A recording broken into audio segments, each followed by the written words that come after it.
ሰላም ጤና ይስጥልኝ ውድ የኮንዞን ቤተሰቦች እንዴት ናቸው? የዛሬው ሌሰናችን ክላሳችን ተጀምሯል። እንግዲህ የዛሬው ሌሰናችን ማለትም ሌሰን 2 የሚቀጥለው ከባለፈው ከሌሰን 1 ነው ማለት ነው። ሌሰን 1 መጨረሻ ላይ ምን ነበረ? ዘ ኢቮሉሽን ኦፍ ኢንተርናሽናል ሞታሪ ሲስተም። ከኢንተርናሽናል ሞታሪ ሲስተም ኢቮሉሽን ውስጥ ብሪቴን ሁድ የሚለውን አይተን ነበረ።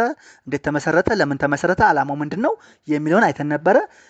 አሁን ዛሬ ደግሞ በመቀጠል ዘ ኮላፕስ ኦፍ ብሪቴን ውድ ሲስተም የሚለውን እናያለን። እንግዲህ ባለፈው እንዳየነው ዘ ብሪቴን ውድ ሲስተም ዋዝ ኢን ኦፕሬሽን ፍሮም 1967 ቱ 1973። እንግዲህ ብሪቴን ውድ ኮላፕስ ያደረገው በዚህ ጊዜ ውስጥ ነው። ያው የተቋቋመው በርግጥ ከ1944 ሲንስ ዘ ኤንድ ኦፍ ወርልድ ዋር ሰከንድ ጀምሮ ማለት ነው።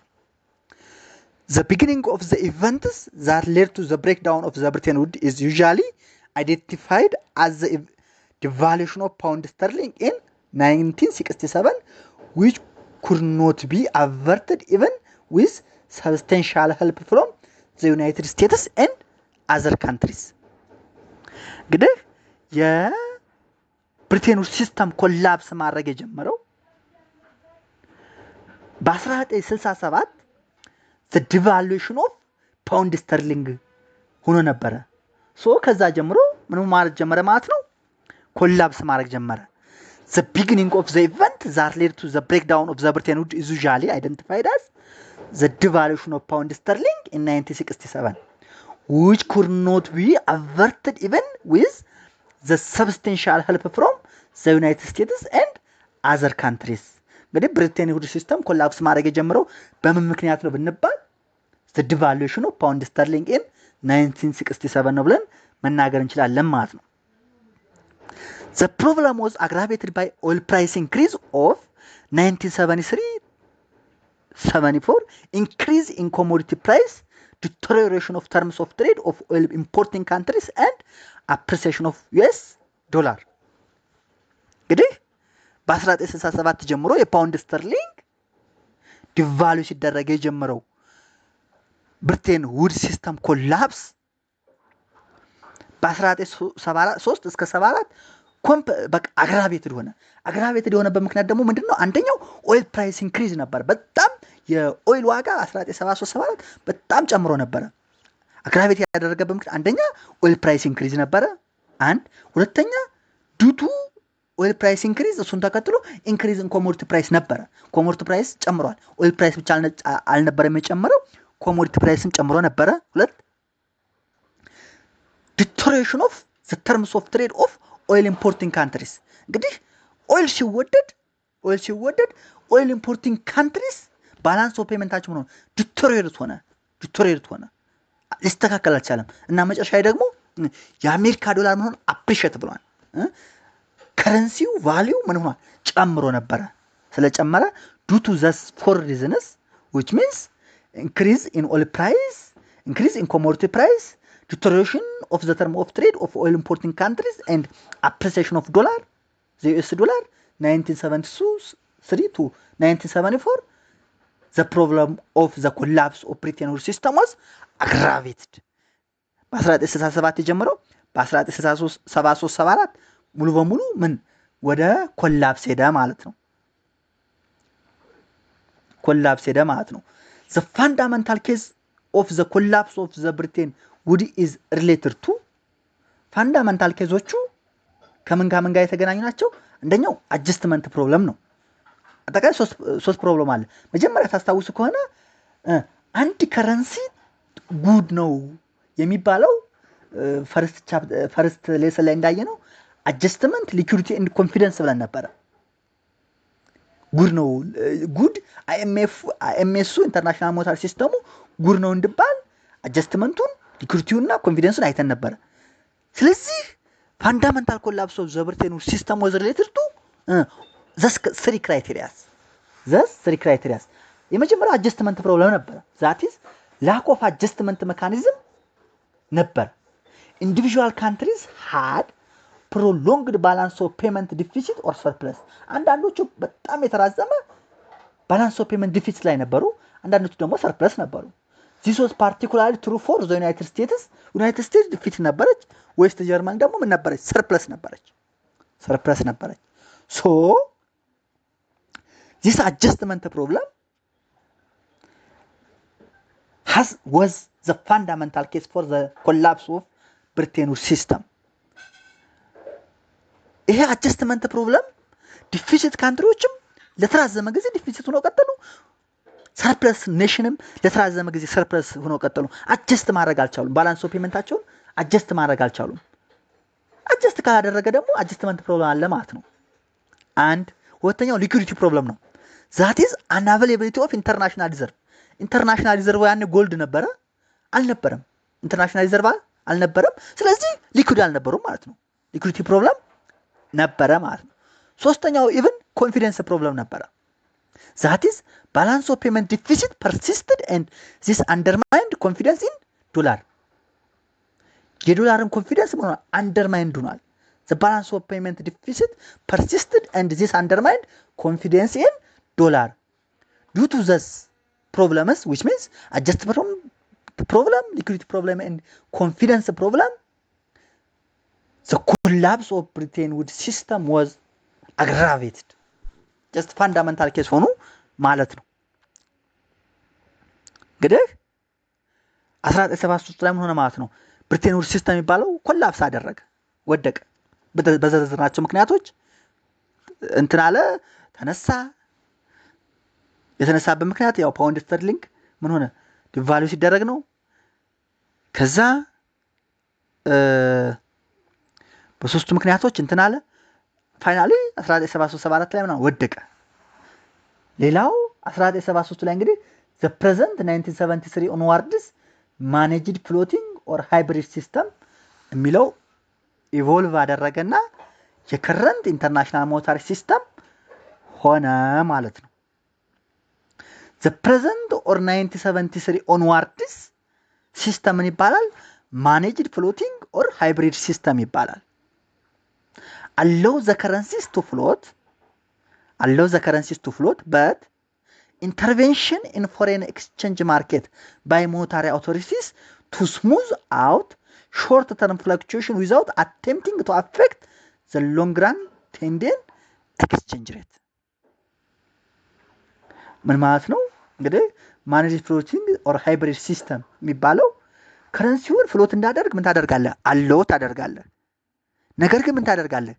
at the same time intervene in foreign exchange market by monetary authorities ታደርጋለህ። ኢንተርቬን የምታደርገው ምንድን ነው? to smooth out short term fluctuation ስሙዝ እንደሆኑ ማኖታሪ አውቶሪቲስ ምን ያደርጋሉ? ኢንተርቬን ያደርጋሉ። ነገር ግን without attempting to affect long run trend in exchange rate long run trend ግን ምን ያደርጋሉ? አፌክት አያደርጉም ማለት ነው።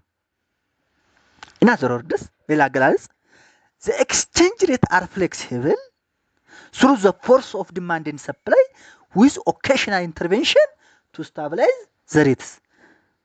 እንግዲህ managed floating or hybrid system ያ ማለት 1973 onwards present system የሚባለው ምን ማለት ነው? the exchange rates are flexible through the force of demand and supply with occasional intervention to stabilize the rate ማለት ነው። በቃ በዲማንድ በማርኬት ፎርስ ማለት በዲማንድና ሰፕላይ ዲተርማይን እንዳደርግ ትፈቅድና ፍሌክሲብል ኤክስቼንጅ ሬቱን ግን ኦኬዥናል ኢንተርቬንሽን ሬቱን ስታብላይዝ ለማድረግ ኦኬዥናል ኢንተርቬንሽን ታካሂዳለህ ማለት ነው።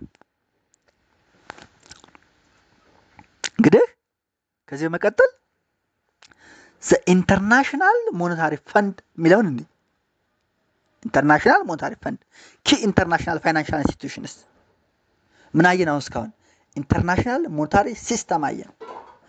ኢንተርናሽናል ሞኔታሪ ሲስተም ከጎልድ ስታንዳርድ ጀመርን። ኢንተርን ዋር ሲስተም አየን። ከዛ ብሪቴን ውድስ ሲስተም አየን። ዘ ፕሬዘንት ማኔጅዱን አየን። እነዚህ ምን አንድ ናቸው? ኢንተርናሽናል ሞኔታሪ ሲስተም ናቸው። እነሱን ካየን በኋላ ደግሞ ኢንተርናሽናል ፋይናንሻል ኢንስቲትዩሽንስ የሚባሉትን ማየት እንጀምራለን ማለት ነው። የመጀመሪያው ኢንተርናሽናል ፋይናንሻል ኢንስቲትዩሽን ማን ነው? ኢንተርናሽናል ሞኔታሪ ፈንድ ወይም IMF የሚባለው ማለት ነው። እንደምታስታውሱት ኢንተርናሽናል ሞኔታሪ ፈንድ የተቋቋመው በ1944 ነው። the representative of United States, United Kingdom and 42 nations have made a conference at Bretton Woods, New Hampshire, USA ተሰብስበው ምን አደረጉ? ኢንተርናሽናል ሞኔታሪ ፈንድ እና ወርልድ ባንክ እንዲቋቋም አጸደቁ።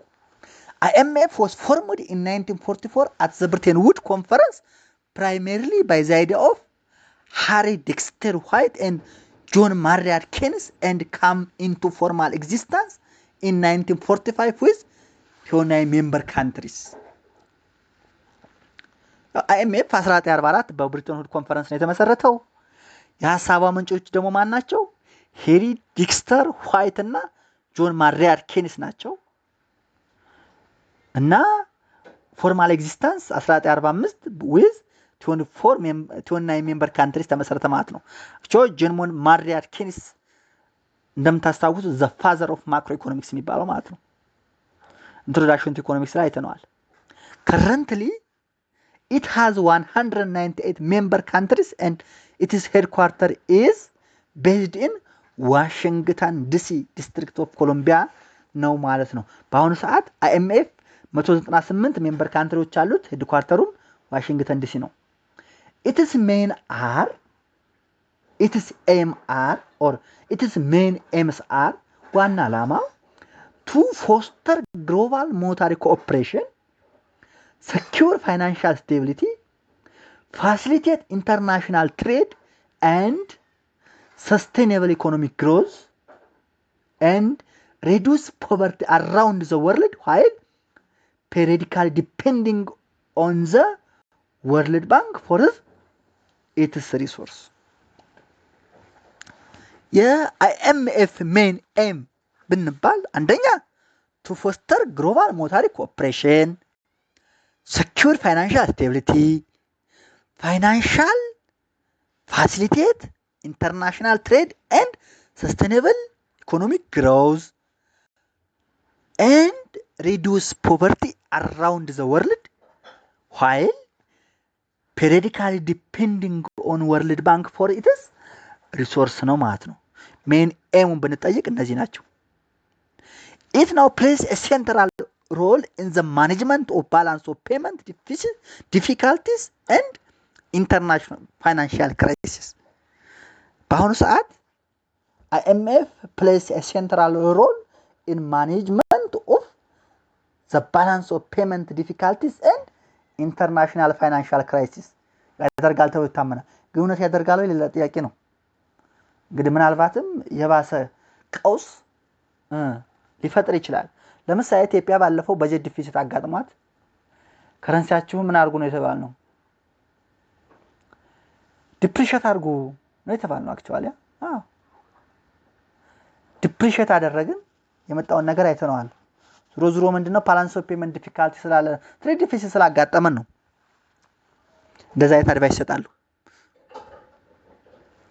ሌላ ሁለተኛው ኪ ኢንተርናሽናል ፋይናንሻል ኢንስቲትዩሽን ወርልድ ባንክ ነው። ወርልድ ባንክ is an international financial institution that provides loans and grants to governments of poor countries for the purpose of pursuing capital project. በቃ ኢንተርናሽናል ፋይናንሻል ኢንስቲትዩሽን ነው። loans and grants ለድሃ ሀገሮች መንግስታት ያቀርባል። ፐርፐዙ ምንድነው? ለፕሮጀክቶች ካፒታል ማቅረብ ነው ዓላማው። It was also formed in 1944 with IMF at the Bretton Woods Conference. ሄድኳርተሩ ራሱ ዋሽንግተን ዲሲ ነው ማለት ነው። አብረን ተመሰረቱት። The World Bank comprises two institutions. ወርልድ ባንክ ሁለት ኢንስቲትዩሽን በስሩ አሉ።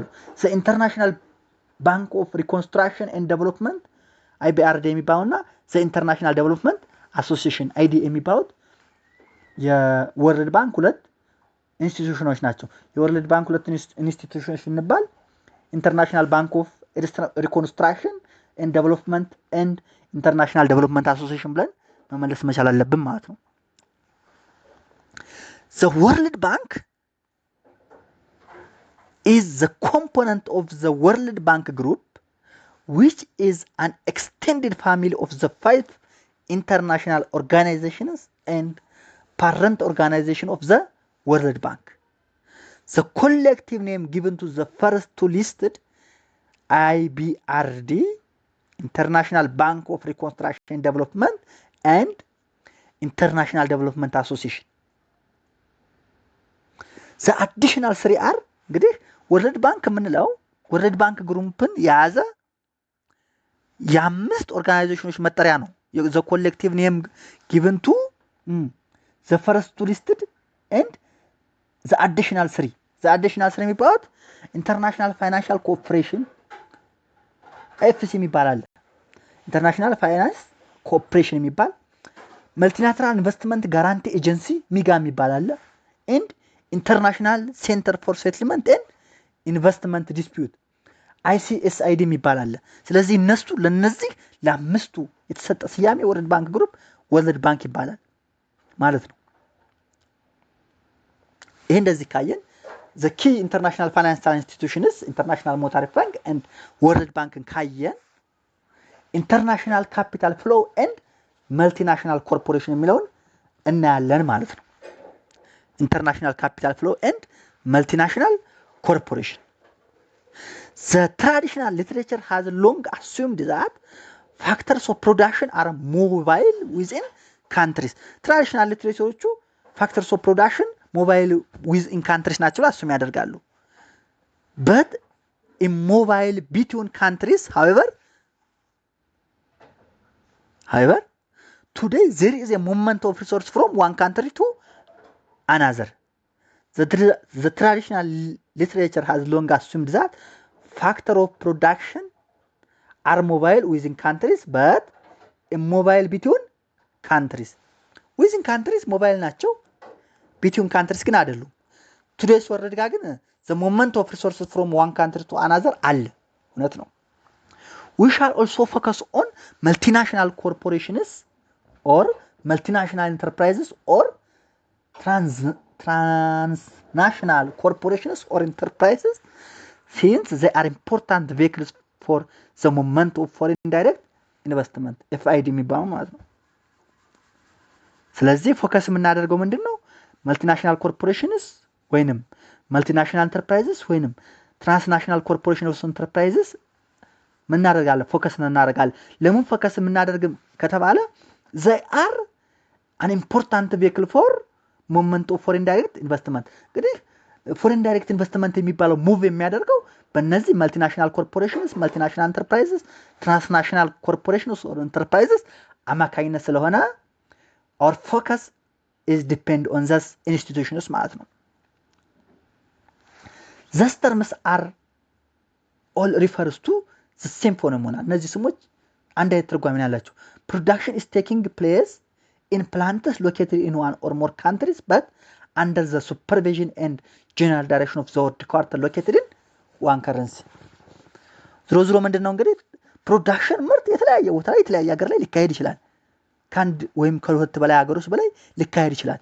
ነገር ግን under supervision and general direction of headquarters located in one country. ለምሳሌ ዩኒሊቨር መልቲናሽናል ኮርፖሬሽን ነው። ሄድኳርተሩ ሳሙኤር አለ። ነገር ግን በየተለያዩ ሀገሮች ምርት ይመርታል። ሌላ ዳንጎቴ መልቲናሽናል ኮርፖሬሽን ነው። ኢትዮጵያ ውስጥ ለምሳሌ ያለው ሌላም ሀገር ሊኖር ይችላል። ሄድኳርተሩ ግን ሳሙኤር የት ነው? ናይጄሪያ ነው። ልክ እንደዛ ማለት ነው።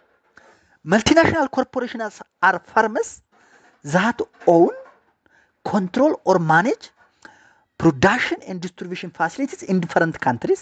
They are the major providers of foreign direct investment. እንግዲህ the major providers of foreign direct investment ብንባል እነማን ናቸው? መልቲናሽናል ኮርፖሬሽንስ ናቸው። መልቲናሽናል ኮርፖሬሽንስ ማለት ደግሞ they are firms ናቸው that own, control or manage production and distribution facilities in different countries ማለት ነው። ይሄን ያዙ። We need to distinguish between foreign direct investment and foreign portfolio investment. foreign direct investment እና foreign portfolio investment የሚለውን መለየት አለብን። FDI ማለት foreign direct investment is a real investment in factories ነው። FDI ከተባለ real investment in factories ነው። ምርት አለ፣ tangible ነገር አለ። that means capital goods, land, inventories ላይ FDI depend ይሆናል ማለት ነው። FDI is real investment on or by factories, capital goods, lands and inventories ነው። እንደገና ደግሞ it involves ownership and control. ownership እና control አለው። ፖርትፎሊዮ ኢንቨስትመንት ማለት ምን ማለት ነው ከተባለ ግን ፖርትፎሊዮ ኢንቨስትመንት is investment in financial assets such as bonds and stocks። ስለዚህ ፎሬን ዳይሬክት ኢንቨስትመንት እና ፖርትፎሊዮ ኢንቨስትመንት ፎሬን ፖርትፎሊዮ ኢንቨስትመንት መያዝ አለብን። FDI እና FPI። FDI ከተባለ ኢንቨስትመንት ኢን ፋክተሪስ፣ ካፒታል ጉድስ፣ ላንድስ፣ ኢንቨንተሪ ታንጀብል ነገር ማለት ነው። ፎሬን ፖርትፎሊዮ ኢንቨስትመንት ከተባለ ግን ኢንቨስትመንት ኦን ፋይናንሻል አሴትስ ሰች አስ ቦንድስ ኤንድ ስቶክስ ነው ማለት ነው። ስለዚህ ሁለቱን ለይታችሁ ማየት አለባችሁ። FDI ከተባለ ግን ምንድነው? ዘ ሜጀር ፕሮቫይደርስ ኦፍ FDI መልቲናሽናል ኮርፖሬሽን ናቸው። እነዚህ መልቲናሽናል ኮርፖሬሽንስ ደግሞ ፈርምስ ናቸው። ኦን ኮንትሮል ኤንድ ማኔጅ ፕሮዳክሽን ኤንድ ዲስትሪቢዩሽን ፋሲሊቲ ኢን ዲፈረንት ካንትሪስ ያደርጋሉ ማለት ነው። ይሄን ያዙ። such investments takes place primarily through financial institutions like banks and investment funds። እነዚህ ኢንቨስትመንቶች ቴክስ ፕሌስ የሚደረጉ ፕራይመሪ በምንድን ነው? በፋይናንሻል ኢንስቲትዩሽንስ። ፋይናንሻል ኢንስቲትዩሽንስ የሚባሉት እነማን ናቸው? ባንክስ ኤንድ ኢንቨስትመንት ፈንድስ ናቸው ማለት ነው። ኦልሶ ዳይሬክት ኢንቨስትመንትስ ሜይ ቢ ሜድ ባይ ኢንዲቪጁዋልስ ኦር ፓርትነርሺፕስ። ሞስት ፎሬን ዳይሬክት ኢንቨስትመንት ኢዝ አንደርቴክን ባይ መልቲናሽናል ኢንተርፕራይዝስ። ያው እንዳልኳችሁ ነው። ፎሬን ዳይሬክት ኢንቨስትመንት ኢዝ አንደርቴክን ባይ መልቲናሽናል ኢንተርፕራይዝስ ነው። ነገር ግን ዳይሬክት ኢንቨስትመንት ፎሬን ዳይሬክት ኢንቨስትመንት ባይ ኢንዲቪጁዋልስ ኦር ፓርትነርሺፕስ ሊሆን ይችላል። ነገር ግን ሜይንሊ ሞስት FDI አንደርቴክ የሚደረጉት በመልቲናሽናል ኢንተርፕራይዝስ ነው ማለት ነው። ሌላው ኢንተርናሽናል ካፒታል ፍሎ ኤንድ መልቲናሽናል ኮርፖሬሽንስ የሚለውን እናያለን።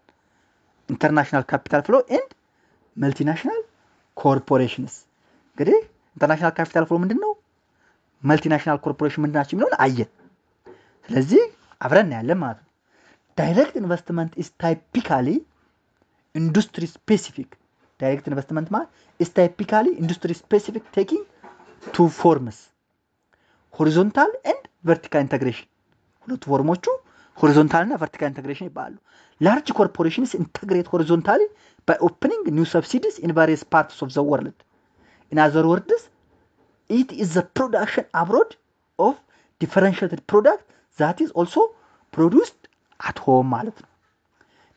ዳይሬክት ኢንቨስትመንት ታይፒካሊ ምንድን ነው? ኢንዱስትሪ ስፔሲፊክ ነው። ሁለት ፎርሞች ይዛል፣ ሆሪዞንታል ኢንተግሬሽን እና ቨርቲካል ኢንተግሬሽን። ላርጅ ኮርፖሬሽኖች ምንድን ናቸው? ኢንተግሬት ሆሪዞንታሊ by opening new subsidiaries in the various parts of the world ማለት ነው። in other words it is the production abroad of differentiated product that is also produced at home። ይሄ ዳይሬክት ኢንቨስትመንት ሆሪዞንታል ኢንተግሬሽን ይባላል ማለት ነው።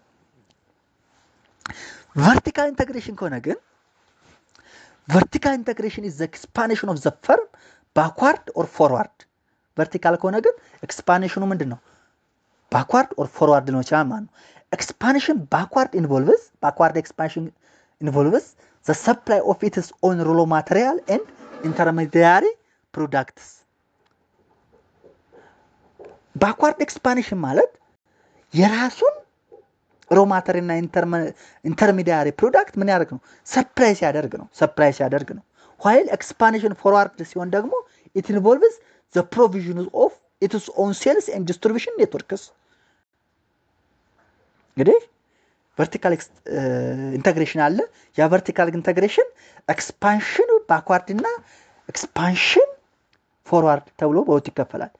ኤክስፓንሽን ባክዋርድ ከተባለ ሰፕላይ ኦፍ ኢትስ ኦን ሮ ማቴሪያልስ ኤንድ ኢንተርሚዲየት ፕሮዳክት ሲሆን፣ ኤክስፓንሽን ፎርዋርድ ሲሆን ደግሞ ዘ ፕሮቪዥን ኦፍ ኢትስ ኦን ሴልስ ኤንድ ዲስትሪቢዩሽን ኔትወርክስ ነው ማለት ነው። ዋን ሪዝን ፎር ቨርቲካል ኢንተግሬሽን ኢዝ ቱ ሬዱስ ሪስኩን ለመቀነስ እንግዲህ ቨርቲካል ኢንተግሬሽን የራሳቸውን ጥሬ ዕቃ ማቅረብ፣ ማምረት፣ መጠቀም ምን ይባላል? ኤክስፓንሽን ባክዋርድ ይባላል። የራሳቸውን ሪሶርስ በመጠቀም ዲስትሪቢዩሽን ቻናል በመጠቀም ኔትወርክ በመጠቀም ሴልስ ኔትወርክ በመጠቀም መሸጥ ኤክስፓንሽን ፎርዋርድ ይባላል። ጥቅሙ ምንድነው? ኢትስ ሬዲዩስ ሪስክን ሬዲዩስ ያደርጋል። ምክንያቱም ኤቭሪቲንግ በራሳቸው ቁጥጥር ስር ስለሆነ ማለት ነው። ስለዚህ ዳይሬክት ኢንቨስትመንት ኢንዱስትሪ ስፔሲፊክ ነው። ሁለት ፎርሞች ይዛል ብለናል። ሆሪዞንታል እና ቨርቲካል ኢንተግሬሽን።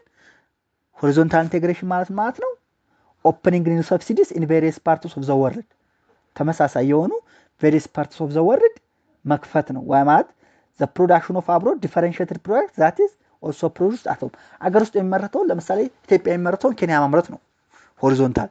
ቨርቲካል ከሆነ ግን ኤክስፓንሽን ባክዋርድ ኤንድ ኤክስፓንሽን ፎርዋርድ ምን ማለት ነው የሚለውን አይተናል ማለት ነው። ሌላው the basic motive of both direct and portfolio investment is that ሁለት አይነት ኢንቨስትመንት አለ ብለናል። ፎሬን ዳይሬክት ኢንቨስትመንት እና ፎሬን ፖርትፎሊዮ ኢንቨስትመንት ማለት ነው። the basic motive of both direct and portfolio investment is to earn higher return with less risk. For example, the theory of portfolio diversification postulates portfolio diversification and risk diversification. እንግዲህ ቤዚክ ሞቲቭ ምንድነው? to earn higher return with less risk. በለስ ሪስክ ሃይ ሪተርን ማግኘት ነው። ለምሳሌ ቲዮሪ ኦፍ ዳይቨርሲፊኬሽን ፖስቱሌት ምን ያደርጋል? ፖርትፎሊዮ ዳይቨርሲፊኬሽን ኤንድ ሪስክ ዳይቨርሲፊኬሽን ብሎ ይከፋፍላል ማለት ነው። ፖርትፎሊዮ ዳይቨርሲፊኬሽን ማለት ኢንቨስቲንግ ኢን ዲፈረንት ፋይናንሻል አሴትስ ነው። ፖርትፎሊዮ ዳይቨርሲፊኬሽን ማለት ኢንቨስቲንግ ኢን ዲፈረንት ፋይናንሻል አሴትስ ነው። ሪስክ ዳይቨርሲፊኬሽን ከተባለ ደግሞ ኢንቨስቲንግ ኢን ዲፈረንት ኔሽን ኤንድ ከረንሲስ ነው። In other words, do not put all your eggs on one basket. ስለዚህ መልቲናሽናል ኮርፖሬሽን ኦር ኤፍዲአይ ዋናው እንትኑ ምንድነው? ሞቲቭ የዳይሬክት ኢንቨስትመንት የሚሆኑ የፖርትፎሊዮ ኢንቨስትመንት ዳይቨርሲፊኬሽን ኤንድ በቃ ዳይቨርሲፊኬሽን ነው። ዳይቨርሲፊኬሽን በምን ሊሆን ይችላል? ፖርትፎሊዮ ዳይቨርሲፊኬሽን እና ሪስክ ዳይቨርሲፊኬሽን። ፖርትፎሊዮ ዳይቨርሲፊኬሽን ማለት ዲፈረንት አሴት ላይ ኢንቨስት ማድረግ ነው። ሪስክ ዳይቨርሲፊኬሽን ደግሞ ዲፈረንት ኔሽን ኤንድ ዲፈረንት ከረንሲ ላይ ኢንቨስት ማድረግ ነው። ጥቅሙ ምንድነው? ጀስት ሪስክ ማስወገድ ነው። ኢንዳይሬክትሊ ዱ ኖት ፑት ኦል ዮር ኤግስ ኦን ዋን ባስኬት ማለት ነው። ስለዚህ ይሄ እንደዚህ ነው ማለት። ሌላው የመጨረሻው የዚህ ሌሰን what are other reasons for international movement of capital። የኢንተርናሽናል movement of capital other reasons ሌሎች ምክንያቶች ምንድናቸው ስንል አንደኛው in response to large and rapidly growing markets in the recipient countries ነው። እንግዲህ በሪሲፓንት ካንትሪ large and rapidly growing market ይኖራል። ለሱ ሪስፖንስ ነው። ሌላው in response to a hyper capita income ያ ማለት ሃይር ፐርቼዚንግ ፓወር ኢን ዘ ሪሲፓንት ካንትሪ ነው። ሶስተኛው ቱ ሰኪዩር አክሰስ ቱ ሚነራል ኦር ሮ ማቴሪያል ዲፖዚትስ ቱ ፕሮሰስ ኤንድ ሴል ዘም ኢን ሞር ፊኒሽድ ፎርምስ ነው። ማለት አክሰስ ቱ ሚነራል ኤንድ ሮ ማቴሪያል ዲፖዚት ቱ ፕሮሰስ ኤንድ ሴል ቱ ሞር ፊኒሽድ ፎርም ለማድረግ ማለት ነው። ሌላው in response to tariff and non-tariff barrier which can induce an inflow of foreign direct investment ነው። እንግዲህ ታሪፍ and non-tariff barriers አሉ። እነዚህ ታሪፍ and non-tariff barrier which induce an inflow of foreign direct investment ያደርጋሉ። ስለዚህ response to tariff and non-tariff barrier ነው ማለት ነው። ሌላው in response to low relative wage in the host country ነው። በሆስት ካንትሪ የሚኖረው low relative wage response ይሆናል ማለት ነው። for defensive purpose to protect market share ነው። ማርኬት ሼርን ፕሮቴክት ለማድረግ ዲፌንሲቭ ፐርፐስ ነው ያገለግላል። እና የመጨረሻው አሴሚንስ ኦፍ ሪስክ ዳይቨርሲፊኬሽን አሁን እንዳየነው ማለት ነው። አሴሚንስ ኦፍ ሪስክ ዳይቨርሲፊኬሽን ነው ማለት ነው። ስለዚህ እነዚህ የተዘረዘሩትና ካሁን በፊት ያወራንባቸው ነገሮች ምንድናቸው ማለት ነው? ሪዝንስ ፎር ኢንተርናሽናል ሙቭመንት ኦፍ ካፒታል ይሆናሉ ማለት ነው። what are other reasons for international movement of capital ብንባል እነዚህ ነገሮች መጥቀስ መዘርዘር አለብን ማለት ነው። response to large and rapid global market, response to higher capital income, ቱ ሰኪር አክሰስ ቱ ሚነራል ኤንድ ሮ ማቴሪያል ኢን ሪስፖንስ ቱ ታሪፍ ኤንድ ነን ታሪፍ ቤሪየር ሪስፖንስ ቱ ሎው ሪላቲቭ ዌጅ ፎር ዲፌንሲቭ ፐርፐዝ እና አስ ኤ ሚንስ ኦፍ ሪስክ ዳይቨርሲፊኬሽን ብለን መመለስ መቻል አለብን ማለት ነው። ስለዚህ ሌሰንቱን በዚህ እናጠናቅቅና ወደ ሌሰን 3 እንሄዳለን ማለት ነው። ሰብስክራይብ በማድረግ ቤተሰብ ያልሆናችሁ ቻናልን ሰብስክራይብ እንድታደርጉ ሌሎች እንዲደርሳቸው ሸር እንድታደርጉልኝ በማክበር ጠይቃለሁ። የዛሬው ክላስ ላይ